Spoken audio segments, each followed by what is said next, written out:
किसान सम्मान निधि की 21वीं किस्त को लेकर हर राज्य से जानकारी आ चुकी है।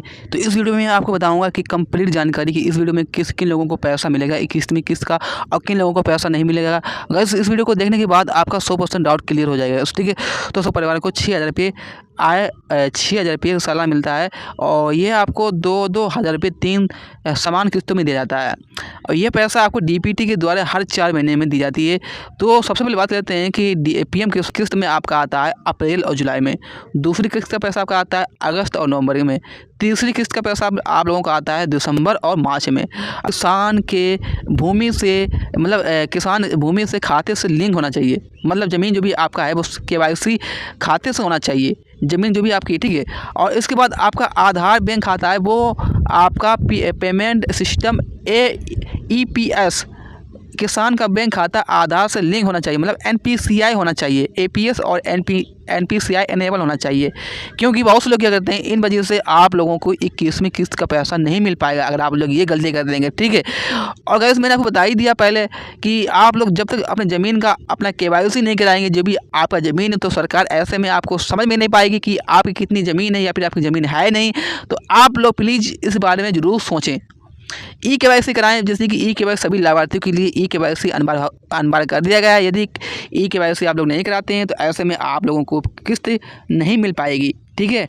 लाभार्थी अपनी 21वीं किस्त पाने के लिए सभी राज्यों किसान 21वीं किस्त जारी होने से पहले अपनी PM किसान अधिकारी वेबसाइट पर जाकर वहां से स्टेटस चेक कर सकते हैं कि मेरा पैसा आया है या नहीं आया है। किसान सम्मान निधि योजना के तहत 21वीं किस्त का वितरण 26 सितंबर को 2025 को केंद्रीय कृषि मंत्री शिवराज सिंह चौहान द्वारा वीडियो कॉन्फ्रेंस के माध्यम से किया था। ये किस्त विशेष रूप से उन राज्यों को किसानों के लिए जारी की गई है जो हाल ही में बाढ़ से जैसी तबाही में आते थे। ऐसे में इन लोगों को, जैसे कि हिमाचल प्रदेश, पंजाब, उत्तराखंड, इस किस्त के माध्यम से लगभग 27 लाख किसानों के खाते में 2,000 रुपये राशि सीधे ट्रांसफ़र कर दी गई है, जिसमें कुल मिलाकर 540 रुपये करोड़ की सहायता प्रदान की गई है।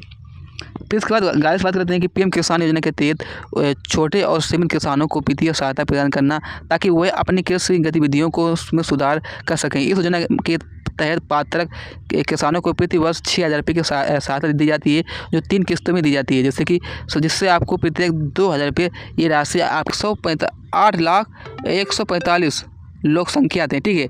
और राशि कितना पैसा भेजा गया है वहाँ पर 16,221 करोड़ रुपये भेजा गया है। कुल राशि ट्रांसफर हुई वहाँ पर 3,631 करोड़ दिया गया है। पंजाब में किसानों की कुल संख्या है 11,09,895 और कितना पैसा भेजा गया है वहाँ पर 2,21,00,000, ठीक है। और कुल राशि भेजी गई यहाँ पर 6,553 करोड़ रुपये भेजा गया है। पंजाब में यहाँ पर बाढ़ आई थी, ठीक है। अब बात कर लेते हैं कि उत्तराखंड में कम से कम वहाँ पर 7,89,128 लोग रहते हैं और राशि ट्रांसफ़र की गई है, पैसा भेजा गया है 15,083 करोड़ रुपये, मतलब कुल राशि ट्रांसफ़र की गई है 3,442 करोड़ रुपये भेजा गया है। उत्तराखंड में सम्मान निधि का पैसा इन लोगों को नहीं मिल पाएगा। जैसे गाइस मान लीजिए आपके घर में कोई भी नेता है या फिर लोकसभा है या फिर कोई भी बड़ा सरपंच है, तो ऐसे में आप लोगों को पैसा नहीं मिल पाएगा। तो सबसे पहले गाइस है कि केंद्रीय सरकारी और कर्मचारी, जैसे मान लीजिए आपके घर में मासिक पेंशन 10,000 या उससे अधिक प्राप्त हो रही है, तो ऐसे में पेंशन भोगी मल्टीटिक्स स्टॉप MTS ग्रुप D के ये लोग पैसा नहीं ले पाएंगे। जो लोग इसके बाद इनकम टैक्स भरते हैं, परिवार के पिछले वर्ष में कोई भी आयकर देता है, तो ऐसे में आप लोगों को पैसा नहीं मिल पाएगा। फिर इसके बाद डॉक्टर PM किसान परिवार के लिए पति पत्नी और नाबालिग बच्चे, ठीक है। तो इसमें जैसे बात करते हैं, सबसे पहले एक परिवार की इकाई को 6,000 रुपये प्रति वर्ष आय मिलता है। यदि परिवार के किसी एक सदस्य के पति या पत्नी के बैंक खाते में जमा की जाती है, तो ऐसे में जिसके नाम ज़मीन होगी उसी को पैसा मिलेगा। अब सीधी बात यह है कि एक परिवार को या पति पत्नी को नाबालिग बच्चे को केवल एक व्यक्ति को ही PM किसान का लाभ दिया जाएगा।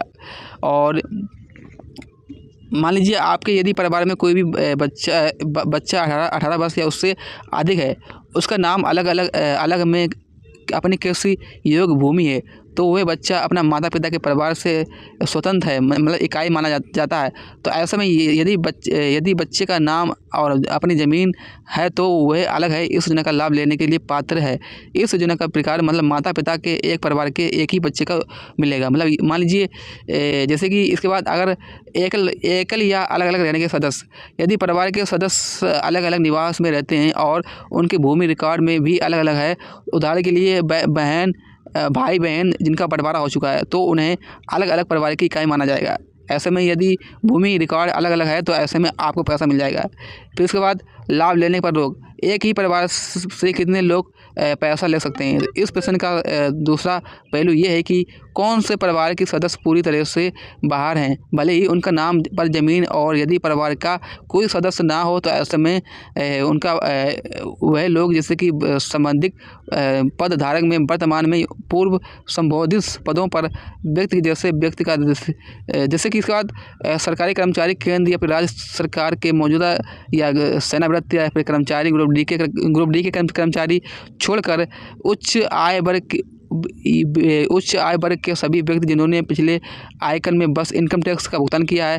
पेंशन तो यही है गाइस कि अगर मान लीजिए एकल परिवार में एक पति और एक पत्नी नाबालिग बच्चे हैं तो ऐसे में कितने लोग लाभ ले सकते हैं। तो इसका जवाब यही है कि एक लोग लाभ ले सकते हैं। ठीक है, यदि आपके परिवार में 18+ के तहत नाम पर अलग अलग ज़मीन है तो वह क्या लाभ ले सकता है। हाँ, मान लीजिए आपके जैसे कि बच्चे के नाम स्वतंत्र इकाई माना जाएगा तो ऐसे में लाभ ले सकता है।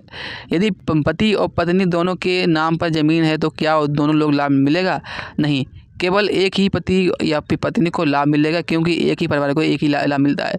लाभ लेने के लिए सबसे पहले महत्वपूर्ण शर्तें क्या है। किसान क्रेडिट कार्ड का लाभ मिल रहा है, जैसे कि किसी लोन बनवाने के लिए आपको लाभ मिलेगा। जैसे कि गाइस किसी लोन बनवाने के लिए आपकी खेती की ज़मीन के लिए क्षेत्रफल के हिसाब से पैसा मिलता है। ब्याज दरें होती है इसमें लगभग 9% होती हैं। ब्याज की सब्सिडी इसमें यदि आप समय से आप इसका ब्याज चुकाते हैं तो आपको सरकार 2% से लेकर 3% तक का ब्याज सब्सिडी मिलता है। और इसमें हर तरीके से प्रभाव ब्याज लगभग 4% प्रति वर्ष हो जाता है। गाइस ये खबर आपके लिए बहुत ज़रूरी है, क्योंकि बहुत से लोग किसान का पैसा तो लेते हैं, बहुत से लोग किसान की खेती भी करते हैं। यदि किसान की खेती खराब हो जाती है किसी बाढ़ के आने के कारण, किसी तूफान आने के कारण, मान लीजिए ठीक है, किसी या फिर आपके यहाँ बरसात हो गई ज़्यादा, ठीक है, ऐसे में आपकी फसल ख़राब हो जाती है, तो भाई आपको घबराने की कोई भी ज़रूरत नहीं है कि फसल ख़राब होने पर आपको 72 घंटे से लेकर 3 दिन के अंदर इसकी सूचना देनी अनिवार्य होता है। किस पोर्टल पर जाएं, वहाँ से आप हेल्पलाइन नंबर भी डाल कर सकते हैं। जैसे हेल्पलाइन नंबर इसका है 14-7 पर कॉल करके आप अपने नज़दीकी कॉल करें और अपनी समस्या बताएं। जो भी आपकी फसल बर्बाद हुई है तो उसका पैसा आपको भुगतान कर दिया जाएगा। फिर इसके बाद गाइस सोचना ये है कि आप लोग इसके लिए सूचना देना है कि आप लोग जैसे कि सूखा, बाढ़ या फिर बारिश के कारण आपकी फसल जो भी ख़राब हो गई है या फिर आपकी कटाई के बाद खेत में सूखने के लिए रखी गई है, तो फसल के जैसे 14 दिन तक ख़राब होने पर हुई भी आपको क्लेम दिया जा सकता है, मान लीजिए। ठीक है, इसके लिए आपके पास आधार कार्ड, बैंक पासबुक और भूमि का खसरा खतौनी होना चाहिए, पासपोर्ट साइज फ़ोटो होना चाहिए, मोबाइल नंबर होना चाहिए और फसल बुवाई का प्रमाण पत्र होना चाहिए, बीमा पॉलिसी का होना चाहिए। ठीक है, इसमें आपको मुआवजा मिलता है। जैसे कि गाइस मुआवजा ये मिलता है कि सूचना देने के बाद आपको बीमा कंपनी द्वारा नुकसान का सर्वे किया जाएगा और सर्वे पूरा होने पर आपकी पात्रता जांची जाएगी। इसके बाद बीमा की राशि आपके बैंक खाते में जमा कर दी जाएगी। ठीक है, और इसमें आपको जैसे कि 72 घंटे तक आपको पैसा मिल जाता है। ठीक है, तो आई होप इतना वीडियो को लाइक करें, सब्सक्राइब करें, शेयर करें। Thank you.